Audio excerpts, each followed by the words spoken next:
주의 영광 선포되네. 주님 그 땅 회복시키시네. 나의 노래가 주를 향한 예배가 그 땅을 회복시키네. 생수의 강이 넘치네. 얼마 안 남았네요, 여러분. 네, 리더 3명 더 뽑습니다, 여러분. 그러니까 네, 혹시 여러분들 중에서 아무것도 아직 참여 안 하시는 분들 있으면 꼭 여러분 수영아 좀 들어오세요. 네. 아멘? 네, 우리 다시 한번 수고하는 수영아에게 박수 한번 합시다. 네. 예, 반갑습니다. 우리 같이 좌우앞 뛰는 사람들 오늘 잘 오셨습니까? 또 인사해 볼게요. 잘 오셨습니다.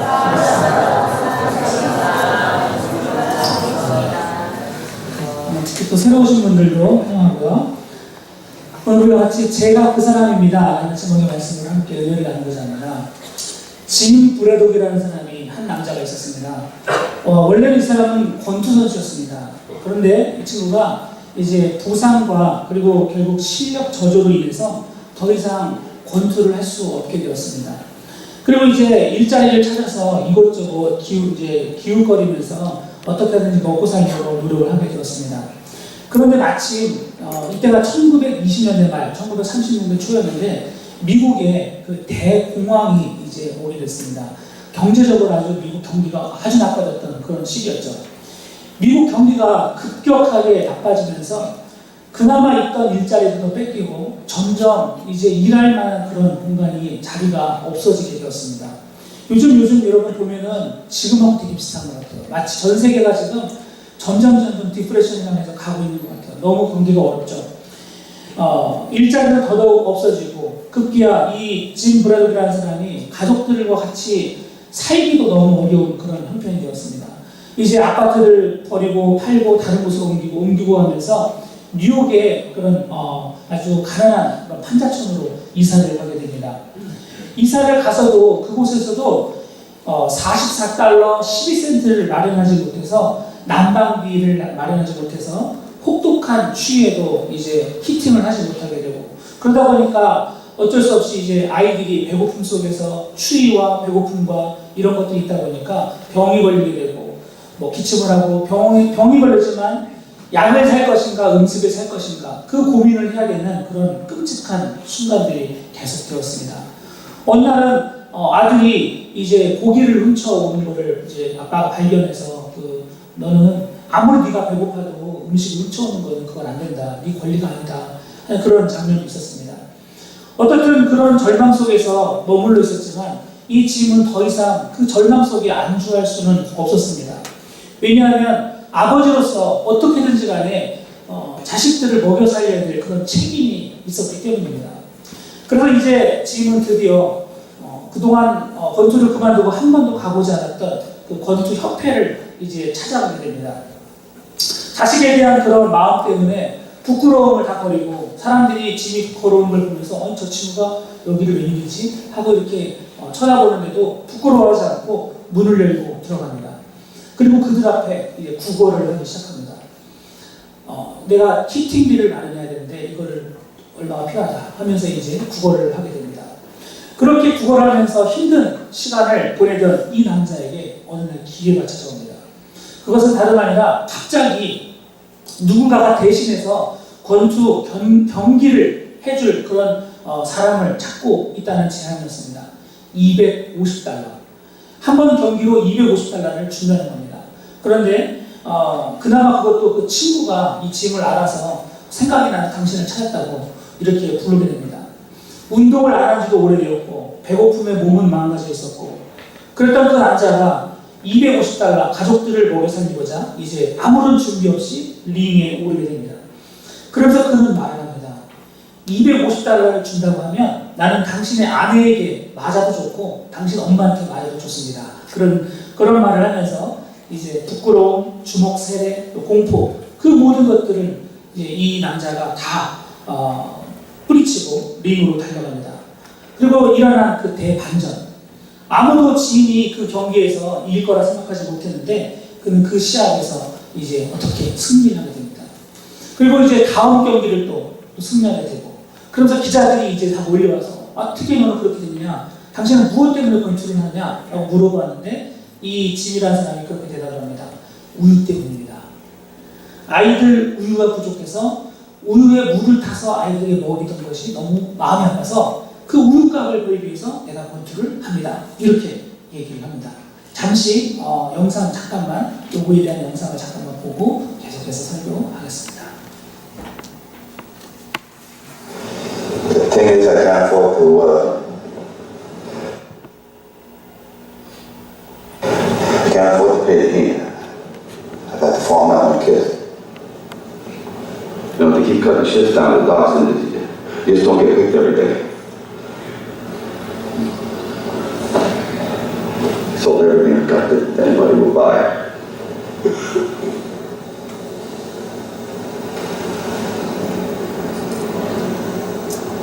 I went on public assistance and signed out the relief office. They gave me $19. Need another $18 and 38 cents so I can pay the bill and get the kids back. You know me well enough to know if I had anywhere else to go, I wouldn't be here. If you could help me through this time, I sure would be grateful.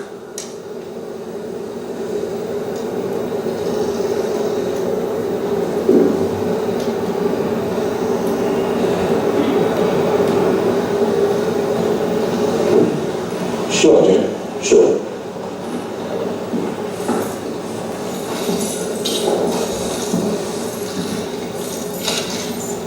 Good luck. Jim.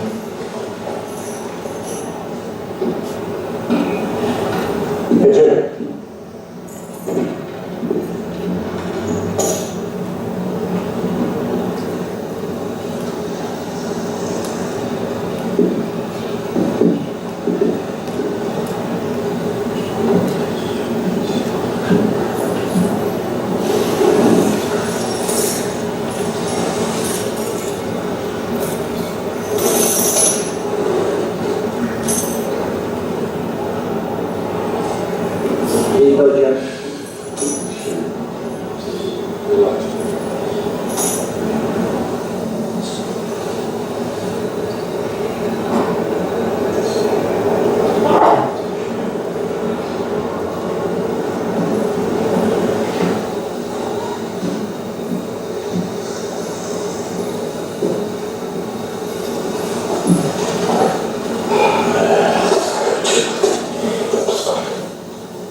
Jesus Christ.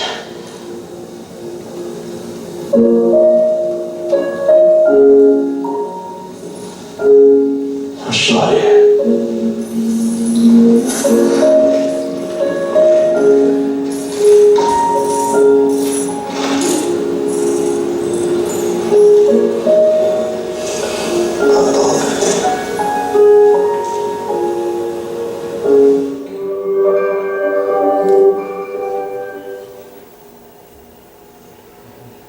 Pay attention. And I was still wondering, why am I such an old man? Why is she still standing?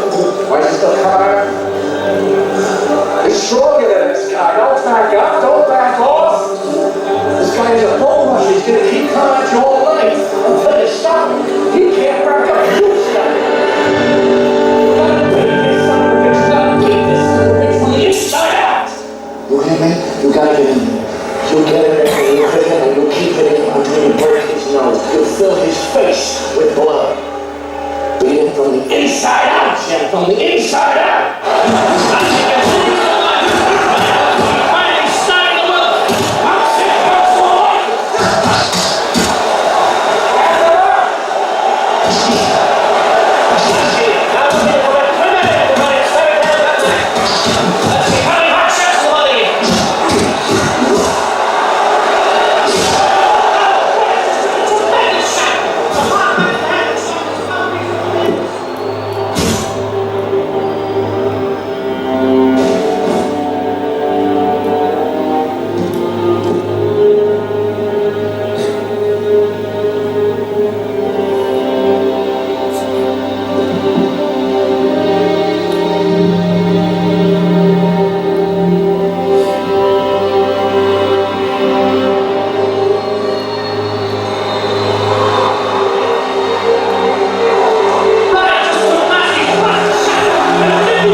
이 영화는 신데렐라 맨이라는 그런 영화인데요.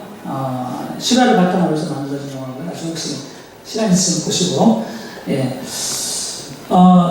어릴 적 제 어린 마음에 상처 아닌 상처로 기억에 남은 일이 하나 있습니다. 부모님 모두가 이제 직장 생활을 하시는 가운데, 7살, 저는 제 위로 7살 위에 형이 있었는데, 뭐 형하고 저하고 나이가 너무 차이가 많이 나니까 거의 저랑 놀아주질 않았습니다. 그래서 그냥 보통 저 바로 위에 저 1살 차이가 나는 누나하고만 주로 이렇게 어린 시절을 보냈던 생각이 많이 납니다. 누나랑 같이 이렇게 어린 시간을 보내다 보니까 운동이고 뭐고 이런 거보다는 저가 어렸을 때 제일 잘했던 게 소꿉놀이랑 인형놀이였던 것 같습니다. 지금도 기억나는 것은 그 종이 인형 이렇게 가위로 이렇게 잘랐던 그런 기억이 나는데요. 예. 그래서 좀 커서 이제 동네 아이들하고 놀게 되는데 운동을 많이 안 해봐서 그런지 몰라도 아니 원래 운동 감각이 잘 없는지 모르겠지만 이제 야구를 그 당시 참 많이 했는데 저는 잘 이렇게 야구 달리기나 뭐 이렇게 잡는 건 잘했는데 치는 거를 잘 그때 당시 잘 못했습니다. 그래서 동네에서 아이들끼리 야구를 하다 보면 이제 형들이나 운동을 잘하는 그런 아이들이 이제 둘이 딱 나와가지고 가위바위보를 합니다. 가위바위보를 해가지고 이긴 사람이 이제 남아있는 친구들 중에서 제일 운동을 잘하는 친구를 먼저 자기 편으로 데려갑니다. 그리고 이제 진 사람이 다음 사람을 데려가고 또 가위바위보를 합니다. 그래서 다음 사람 또 데려가고 그래서 가위바위보를 잘하면 운동을 잘하는 자기 팀에게 유리한 이런 선수들을 이렇게 이제 뽑아갑니다. 그럴 때가 되면 이게 제 마음에 남은 상처인 겁니다. 계속 거의 끄트머리까지 아무도 나를 안 찾아주는 겁니다. 혹시 여러분들 중에 그런 슬픈 스토리가 있는지 모르겠지만 저는 그 당시 어린 마음에 되게 참 큰 상처가 됐던 것 같아요. 그러면서 그 당시에 느꼈던 마음은 뭐냐면 야 진짜 누군가가 불러주기만 해도 야 진짜 고마운 일이구나 그런 것들을 깨달았습니다. 이렇게 다른 애들 잘하는 친구들은 먼저 막 불러가 주는데 못하는 사람은 끝까지 계속 아무 팀에도 속하지 못하는 거예요. 그럴 때 그 비애는 참 아는 사람은 압니다. 예. 제가 아는 어떤 집사님이 계십니다. 한때 참 잘 나가는 분이었고요. 정말 부자가 뭔지 확실히 알고 사셨던 그런 분이었습니다. 부족함 없이 그렇게 사시면서 뭐 나름대로 선교도 하고 인정도 받던 그런 분이 있었습니다. 그런데 이분들이 토론토로 이사를 오면서 새로운 사업을 시작하셨습니다. 그런데 일이 꼬이기 시작했습니다. 그러면서 이 사업을 자식, 남편, 사위 다 이렇게 온 가족 같이 그렇게 사업을 크게 벌렸는데 이 장사가 안 되다 보니까 이 가족들의 모든 관계가 다 깨지기 시작합니다. 가게는 결국 거덜이 났습니다. 이제 뱅크럽이 됐습니다. 거기까지만 해도 너무나 안타까운데 거기서 끝난 것이 아닙니다. 이제 사랑하는 남편이 병을 얻었습니다. 아주 큰 병에 걸렸습니다. 꼼짝달싹을 못하게 됩니다. 그래서 좋은 가게 다 문을 닫고 죽기 살기로 이제 이 여자분이 그 일자리를 알아보는데 그것마저도 여의치가 않았습니다. 이분이 겨우 이제 일자리를 잡았는데 여러분 잘 아는 어떤 유명한 그 식품점입니다. 거기 김치 공장에서 일을 하는데 제가 나중에 만나서 얘기를 해보니까 그러더라고요. 목사님 손이 펴지지 않아요. 손이 펴지지 않아요. 야 그래서 난 진짜 저도 그런 일을 해본 적이 없는데 이 김치 공장에서 여러분 우리 갤러리아 같은 데서 이렇게 오는 김치 있지 않습니까? 그거 아줌마들이 다 담그는 겁니다. 여러분. 근데 공장 같은 데 뒤에서 막 하는데 아주 심한 주문입니다. 그걸 하고 나면 손이 펴지질 않고 이 끝에 손끝이 너무 아파서 밤에 잘 수가 없다는 겁니다. 정말 그렇게 살면서 이제 되게 어려운 시간을 보내고 있는 그분을 제가 또 며칠 전에 또 만났는데 아무튼 그렇게 마치 인생의 가장 마지막에 와 있는 것 같은 그런 절망이 가득한 그런 분들을 만나게 됩니다. 그런가 하면 어떤 사람들은 이렇게 저렇게 모든 것을 다 해보아도 취직에 실패하고 소망 없이 꿈을 포기해 버려야 되는 그런 사람들도 있고 어떤 사람은 병든 아내 일어나지 못하고 그저 하루 종일 누워있는 그 누군가의 도움 없이는 살 수 없는 그런 아내를 데리고 살아가는 그런 아빠들도 있습니다. 비록 우리가 다 알지는 못하지만 우리 주변에는 이렇게 말 못할 사정으로 힘들어하고 거의 절망의 문턱 아까 보았던 영화에서 보았던 그런 우유 때문에 이렇게 절망 가운데 살아가는 그리고 하루하루를 버텨가는 그런 사람들이 의외로 많은 것 같습니다. 오늘 우리가 읽은 본문의 말씀은 바로 그렇게 절망의 끝에 있는 사람들에 대한 이야기를 담고 있는 구절입니다. 아마 본문 마태복음 20장의 이야기가 전체적으로 어떻게 돌아가는지는 아마 교회를 다니는 분들은 한두 번쯤은 들어본 적이 있을 겁니다. 이른 아침에 이제 포도원 주인이 그 자기의 포도원에 일을 누군가 시키기 위해서 품꾼들을 이제 얻으려고 인력 시장에 나가게 됩니다.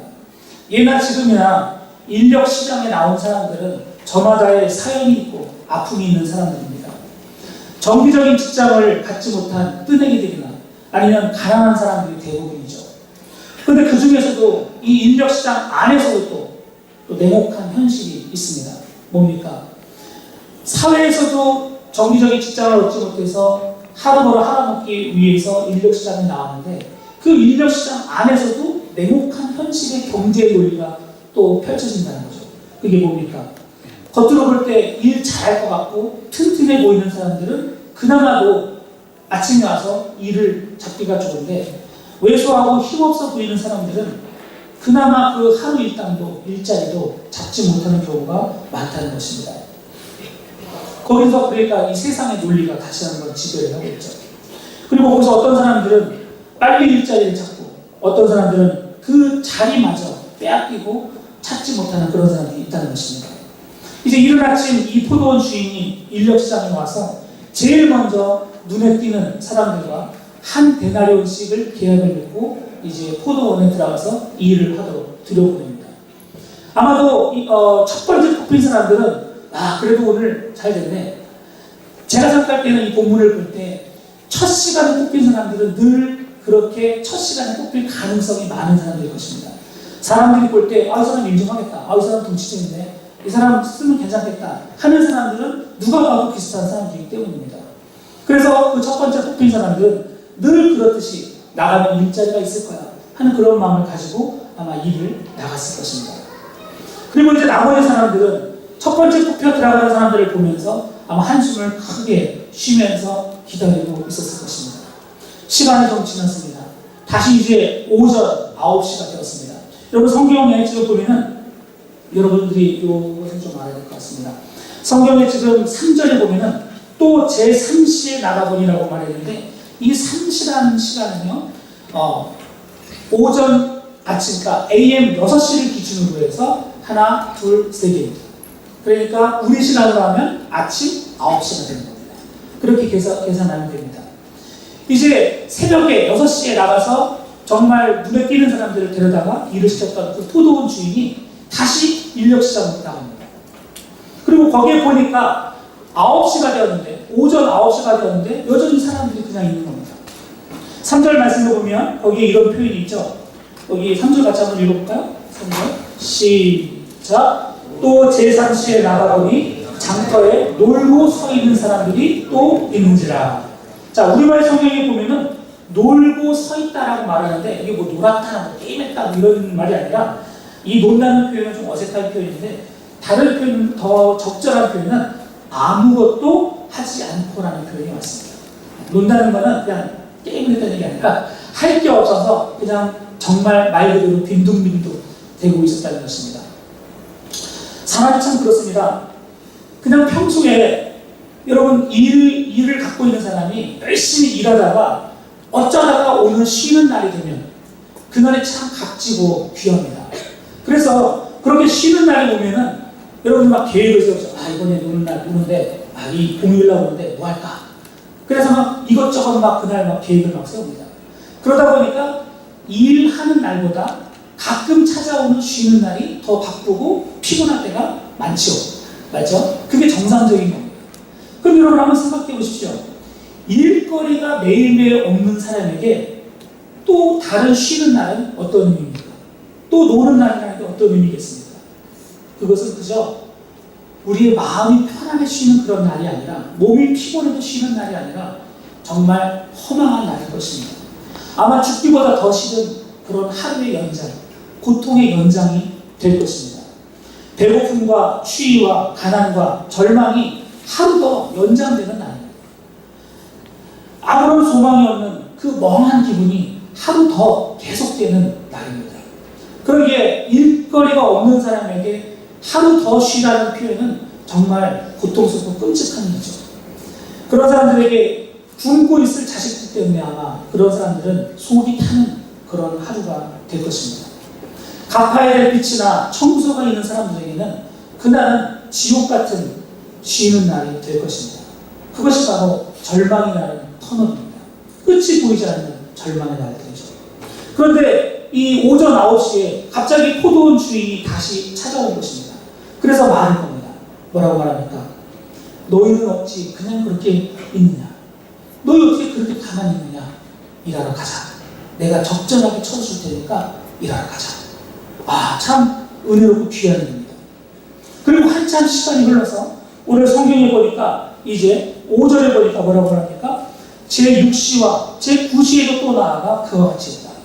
6시면 오늘날 시간은 몇 시입니까? 12시죠. 12시. 그죠? 12시. 딴 얘기 한 사람들 있습니까? 혹시? 네. 6시면은 딱 12시입니다. 정오 12시. 여러분 사실 인력 시장에서 정오 12시에 포도원 주인이 이 일꾼을 찾으러 간다는 건 말이 안 됩니다. 현실적이지 않아요. 그런데 어떻든 이유가 뭔지 모르지만 포도원 주인이 다시 한번 또 장터에 가서 보니까 여전히 또 그 공터에서 아무것도 할 것 없어서 노는 거 말고 허공을 바라보면서 그 고통의 시간을 보내고 있는 사람들을 발견한 겁니다. 그래서 또 이제 이 포도원 주인이 12시와 3시에 또 사람들을 불러서 같이 가자고, 일하러 가자고 이렇게 이야기를 합니다. 6절, 7절에 보니까 예, 그렇죠. 그런데 여기가 끝이 아니었습니다. 우리가 생각할 때, 상식적으로 생각할 때는 사실 이것도 말이 안 되는데 오늘 말씀에 보니까 좀 희한한 장면이 나옵니다. 6절, 7절 같이 한번 읽어볼까요? 시작. 제11시에도 나가보니 서 있는 사람들이 또 있는지라 이르되 너희는 어찌하여 종일토록 놀고 여기 서 있느냐 이르되 우리를 품꾼으로 쓸 리가 없음이니이다. 이르되 너희도 포도원에 들어가라 하니라. 아멘. 자, 여기 여러분 주의하셔야 됩니다. 너희가 6절에 보면은 어찌하여 종일토록 놀고 있느냐, 논다는 표현을 여러분 주의 깊게 보셔야 됩니다. 너는 어찌해서 이렇게 아무것도 하지 않고 이렇게 있느냐 하는 안타까움의 그런 말씀입니다. 절망의 끝에 선 사람들 중에서도 가장 끝에 있는 사람들. 여러분 한번 상식적으로 생각해 보세요. 공식적으로 이 일이 이제 오후 6시면 끝이 납니다. 그러면 여러분이 우리가 보통 사람이라고 한다면 오후 12시에 일을 하고 가는 것도 말이 안 되고 오후 3시도 말이 안 되는데 끝나기 1시간 전 오후 5시, 옛날 시간으로 하면 제11시, 이 시간에까지 그 공터에 남아있는 사람들은 과연 무엇을 하고 있을까요? 그들은 과연 어떤 사람들일까요? 그들은 왜 그곳에서 여전히 그곳에 있었을까요? 아마도 제 생각할 때에는 그런 생각이 듭니다. 그런 거 있지 않습니까? 일을 잡지 못해서 일찍 집에 들어가면 아마 자기를 보는 자식들과 와이프나 모습을 보면서 얼마나 마음이 아프겠습니까? 그러니까 가지는 못하고 갈 데는 없고 그냥 그 자리에서 빈둥빈둥 허공만 쳐다보고 있었던 것입니다. 여러분 상식적으로 오후 5시에 누군가가 와서 자기를 불러갈 거라는 생각은 아마 그 생각을 하는 사람 자체가 이상한 사람이죠. 분명히 모르긴 해도 이 지금 남아있는 이 오후 5시, 제11시에 있는 사람들이면 이미 모든 기대가 끊어진 사람들입니다. 더 이상 포도원 주인이 와서 자기를 부른다든지 누가 자기를 부를 거라는 생각을 하지 못할 것입니다. 왜 그렇습니까? 일 끝나기 바로 1시간 전이기 때문입니다. 아마 그들은 그곳에서 자기들보다 이 사람들도 아침부터 와 있던 사람들 아닙니까? 자기들보다 먼저 일자리에 간 사람들 그 뒷모습을 보면서 여러분 이들이 어떤 생각을 했을까요? 그리고 그렇게 모든 사람들에게 버림받은 쓰임받지 못하는 자신을 보면서 이 오후 5시에 남아있는 사람들의 마음은 어땠을까요? 우리는 그 사람들의 마음을 한번 헤아릴 필요가 있습니다. 우리는 이렇게 인생의 뒤끝, 그것도 그냥 보통 끝이 아니라 완전 끝물, 한 가닥 희망도 찾아볼 수 없는 그렇게 살아가는 사람들을 일컬어서 제11시의 사람들 혹은 오후 5시의 사람들이라고 표현할 수 있을 것입니다. 정말 끝물 중에서도 완전한 마지막. 더 이상 물러날 것도 없고 소망이라고는 아무것도 찾아볼 수 없는 그들. 어쩌면 세상에서 정기적인 직장을 구하지 못해서 그곳에 왔는데 거기서도 또 다른 경쟁 논리에 의해서 이리 뺏기고 저리 뺏기고 끝까지 아무런 잡을 잡지 못해서 누구에게도 환영받지 못하는 그들. 우리는 그런 사람들을 따라서 제5시의 사람들, 오후 5시의 사람들 혹은 제11시의 사람이라고 부를 수 있을 것입니다. 그런데 흥미로운 것은요, 성경을 뒤져보면 이상하게도 성경에는 그런 11시의 사람들, 오후 5시의 사람들이 그렇게 많이 등장합니다. 형들에게서 버림을 받고 아랍의 미디안의 장사꾼들에게 팔려서 애굽의 노예로 끌려간 사람 요셉. 한때 왕궁에서 자랐지만 살인자가 되어서 목동으로 40여 년을 양을 치면서 인생의 끝자락을 바라봤던 모세. 아무도 알아주는 사람도 없이 심지어 가족들도 무시하면서 그저 조용히 양이나 치던 목동 다윗. 38년 동안 베데스다 연못가에서 아무도 알아주지 않고 살아가던 병자. 군대 귀신 들려서 가족들도 찾아오지 않고 이제 온몸에 사슬을 메고 미친 듯이 돌아다니는 그런 귀신들이었던 형제. 혈루증을 앓고 있던 여인. 온 동네가 아는 부끄러운 여자 사마리아 여인 등등. 성경 곳곳을 펼쳐보면 희한하게도 이 11시의 사람들, 제5시의 사람들이 그렇게 많이 등장한다는 것입니다. 마치 예수님은 그들만을 찾아다니는 전문가처럼 보입니다. 이름도 없고 어떤 사람인지도 잘 우리는 모릅니다. 그러나 한 가지 분명한 것은요, 그들은 인생의 절망 중에서 가장 맨 밑바닥에 있는 사람들이었고, 또 한 가지 우리가 확실히 알 수 있는 것은 유독 성경에 보면 예수님이 그들을 그렇게 여기저기 찾아다니셨다는 것입니다. 놀랍지 않습니까? 우리 주님께서 그 높고 높은 보좌를 버리고 이 땅에 내려오셨는데 사람들이 이렇게 많은 중에서 그들 중에서도 유독 꼭 그분이 찾아다니는 사람들, 그들이 알고 보니까 제 11시의 사람들, 오후 5시의 사람들이 그렇게 많다는 것입니다. 오늘 본문을 보니까 드디어 놀라운 일이 벌어졌습니다. 바로 이 오후 5시의 사람들에게 놀랍게도 포도원 주인이 다시 한번 찾아온 것입니다. 아마 이들이 깜짝 놀랐을 겁니다. 저 사람 또 왜 왔을까? 그리고 거기서 끝이 아니었습니다.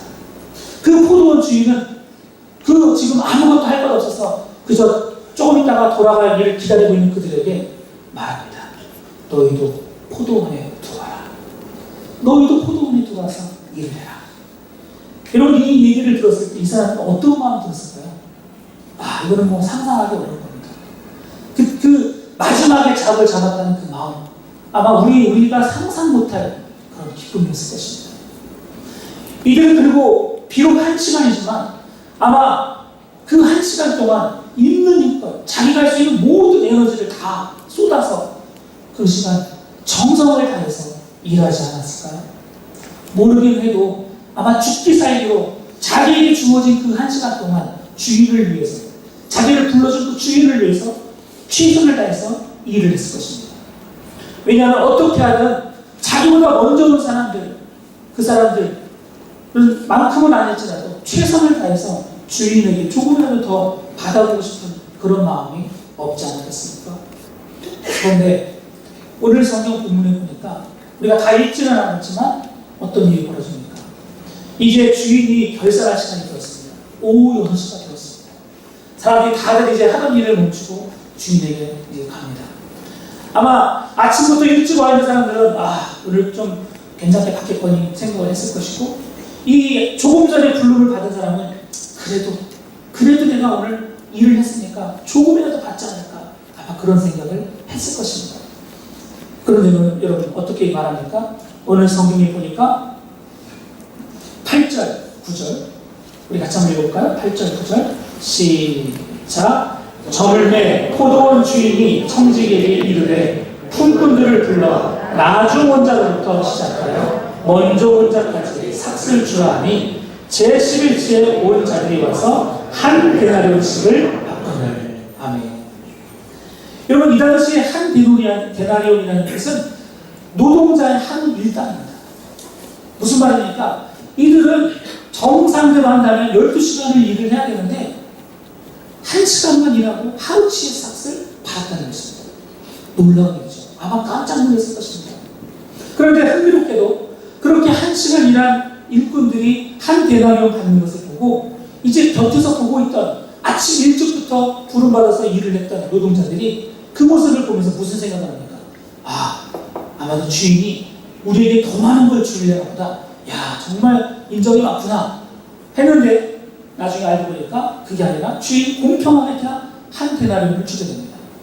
이것 때문에 분이 가득할 때 이제 주인이 뭐라고 하냐면 너희가 너랑 얼마나 약속했느냐, 내가 선하다고 해서 네가 나를 악하다고 말하느냐 하면서 이제 본문을 마치는 그런 장면이 오늘 본문의 내용입니다. 우리는 이 말씀을 보면서 아주 중요한 몇 가지를 생각해 볼 수가 있을 것입니다.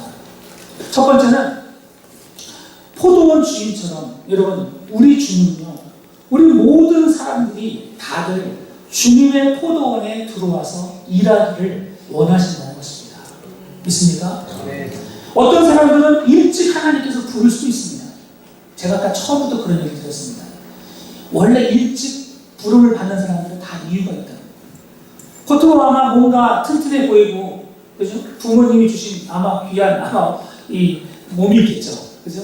그러니까 사람들이 볼 때 그 사람이 그 사람의 성격이 어떤지 겉으로는 잘 모르지만 그 사람 키도 크고 몸집도 크니까 일 좀 잘하겠거니 해서 일찍 부르지 않았겠냐는 것입니다. 무슨 얘기입니까? 결국 나 때문에 그런 것만은 한다는 것이죠. 포도원 주인, 내 입장에서 볼 때는 내가 겉으로 볼 때 세상 논리로 잘 나갈 것 같지만 하나님의 눈으로 볼 때에는 그것이 다르게 볼 수도 있다는 것입니다. 하나님은 오히려 모든 사람들이 당신의 그 포도원에 들어와서 일하기를 원하십니다. 일찍 오든 늦게 오든 간에 그 사람이 어떤 사람이든 이 말을 이렇게 바꿀 수 있을 것입니다. 당신이 모태신앙이든 아니든, 당신이 예수를 믿든지 언제 믿었든 간에 그것은 당신 책임이 아닐 수도 있다는 것입니다. 하나님이 부르시는 그때가 있는데 어떻든 하나님은 마지막까지라도 모든 사람이 다들 주님의 포도원에 와서 일하기를 원하신다는 것입니다. 믿습니까? 네. 여러분들 중에서 이제 갓 신앙을 가진 사람들, 그래서 이제 신앙을 시작하는 분들도 여러분 하나님이 부르신 것입니다. 여러분들 중에서 모태신앙을 갖고 있는 분들, 오래전부터 주님을 믿어왔던 분들, 여러분 그것 역시 주님이 선하셔서 여러분을 부르신 것입니다. 믿습니까? 네. 내가 하는 것이 아닙니다.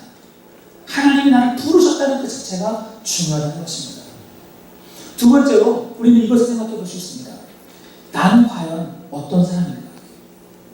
이 이야기는 결국 예수님께서 이 땅에서 찾으시는 사람이 어떤 사람인가를 보여주는 그런 이야기입니다. 왜 주님께서 포도원의 품꾼에 대한 비유를 말씀하셨을까요? 여러분, 주님의 눈으로 볼 때에는 우리 이 모든 성도들이, 복음을 받는 모든 성도들이 어떤 사람이기를 원하셨을까요? 이것이 매우 중요한 것입니다. 우리 주님 입장에서 볼 때에는 여러분 모두가 다 제5시에 온 사람들, 11시에 공터에서 아무런 할 것 없이 온 사람들처럼 그런 마음을 갖고 주님 앞에 서기를 원한다는 것입니다. 오늘 이 포도원 품꾼의 비유에 가장 핵심적인 주님이 바라보시는 사람은 앞에 와 있는 사람들이 아니라 마지막 제5시에 할 일이 없어서 일자리를 찾지 못해서 마음 아파하던 그 사람들이라는 것입니다. 나는 그런 사람 아닌데요. 아니, 그게 그 얘기가 아니라 여러분이 복음을 받아들일 때, 여러분이 주님을 대할 때 마치 11시에 부름받은 사람처럼 그런 마음을 갖고 주님을 만나는 것입니다. 그것이 바로 주님이 우리들에게 원하시는 것입니다. 어떤 사람들에게 복음이라는 게 무엇입니까? 가만히 보면 그렇습니다. 복음, 어떤 사람에게는 세상의 그 어떤 것도 바꿀 수 없는 생명과 같은 사람이 있습니다. 나를 구원해 주신 하나님의 은혜가 너무 커서 정말 그것 때문에 내 목숨을 걸 만큼 복음에 대해서 간절한 사람들이 있습니다. 어떤 사람들에게는 그 복음이라는 것이 어쩌면 주머니 속에 있는 현금이나 비자 카드만도 못한 그런 사람도 있을 것입니다. 이것은 놀랍게도 현실입니다. 주님을 향해서 어떤 마음을 갖고 있느냐? 우리 주님은 여러분들에게 11시에 부름받은 사람과 같은 마음, 그런 마음으로 복음을 받아들이길 원한다는 것입니다. 그러나 오늘날 너무나 많은 사람들이 주님께서 우리에게 주신 이 복음을, 이 귀한 은혜를, 이 귀한 구원을 마치 내가 몸집이 커서 나는 괜찮아서 일찍 언제든지 난 부름받을 수 있어, 마치 내가 한 것처럼 자신있게 그렇게 생각하는 사람들이 많다는 것입니다. 아니면 복음, 그거 뭐 그게 그렇게 중요해? 그게 내 삶이 그렇게 정말 간절해? 이런 분들도 많이 있다는 것입니다. 그래서 여러분, 어떤 마음을 가졌느냐에 따라서 주님의 일을 하는 그 자세가 달라진다는 것입니다. 저는 오늘 설교의 제목을 그렇게 썼습니다. 주님, 제가 그 사람입니다. 이 제목은 저의 이야기만이 아니라 여러분의 이야기가 되어야 합니다. 여러분이 주님을 대할 때, 주님, 내가 바로 주님께서 나를 11시에 불러준 그 사람 중에 하나입니다. 주님, 나를 불러주셔서 감사합니다. 그런 마음의 자세가 필요하다는 것입니다. 만약 우리에게 그런 마음이 없다면 하나님의 일을 하면서 주님의 일꾼으로 살아가면서 우리는 어떠한 간절한 마음이나 열심히 하고자 하는 그런 마음들보다는 그저 당연한 듯이 나도 모르게 그렇게 배부른 신자가 될 수도 있다는 것입니다. 우리는 그렇게 생각해야 합니다. 하나님이 나를 불러주셨다. 하나님이 나를 제 11시에 불러주셨다. 마치 제 50에 온 사람처럼 주님께서 나 같은 사람도 불러주셨음을 알 수 있는 그런 사람들이 되어야 한다는 것입니다. 여러분, 그렇게 본다면 과연 어떤 사람이 더 복된 사람일까요? 어떤 사람이 더 여러분 정말 행운할까요? 저는 일찌감치 주님에게 부름받아서 일하는 사람들보다 오히려 정말 절박한 상황에서 하나님이 나를 불러주셨다고 그렇게 믿고 일하는 사람이 더 복된 사람이라고 믿습니다. 저는 기도할 때 소리를 크게 냅니다. 목소리를 크게 합니다. 저는 고등학교 1학년 끝날 때쯤 예수를 믿게 되었습니다. 예수님을 아주 뭐랄까요, 아주 정말 실제적으로 믿게 되었습니다. 그러면서 제가 이제 고등학교 2학년 때 신학을 결심했습니다. 저에게는 별로 옵션이 없었습니다. 왜냐하면 너무너무 저에게 소중했기 때문입니다. 나를 구원해 주시고 나를 불러주신 주님의 은혜가 너무 컸기 때문에 감히 다른 것을 하고 싶은 마음이 조금도 없었습니다. 오직 하나님과만 같이 있고 싶은 마음이 너무나 간절했습니다. 그리고 제가 기도할 때 소리를 내서 기도합니다. 사람들이 그렇게 생각합니다. 왜 꼭 그렇게 소리를 내야 되냐? 왜 그렇게 주님에게 그렇게 열성적으로 해야 되냐? 저의 마음은 그렇습니다. 저는 11시에 부름받은 사람입니다. 저는 오후 5시에 그렇습니다. 부름받은 사람입니다. 정말 세상적으로 아무것도 할 수 없어서 공터에서 그저 헛말을 바라보고 있던 사람입니다. 그런데 주님이 저를 그 자리에서 부르셨습니다. 그런데 어떻게 내가 대충 할 수 있겠습니까? 여러분들에게 그래요. 설교를 마치면서 정리하면서 말씀드립니다. 아주 예쁜 귀한 현대 자녀들이 많이 왔습니다. 우리 영락교회 전전절절 이렇게 좋은 분들이 많이 와서 너무 좋습니다. 그러나 여러분 기억하십시오. 여러분들이 세상적으로 아무리 잘 나간다 할지라도, 여러분들이 세상적으로 아무리 좋은 것을 갖고 있다 할지라도 나를 구원해 주신 주님의 은혜, 그 복음에 대한 그 감격이 사라진다면, 그것에 대한 감사가 사라진다면 여러분이 잘 나가는 그 잘 나감이 아무 소용이 없습니다. 나를 불러주신 그 주님에 대한 은혜에 대한 감격이 사라지면 여러분 빈 껍데기로만 이 자리에 앉아있는 것입니다. 부탁드립니다. 내가 바로 그 사람입니다. 주님이 나를 11시에 불러주셨습니다. 아무것도 할 수 없는데 주님이 나를 불러주셨습니다. 이 마음, 바로 성경 곳곳을 들여다보면 주님이 그렇게 사시셨던 사람들, 그 그들이 바로 그런 마음을 갖고 있었던 사람이라는 것을 기억하십시오. 여러분의 이름이 성경책이 아니라 하나님의 그 천국에 있는 성경책이 아니라 세상 잡지에 기록되는데 무슨 수용이 있겠습니까?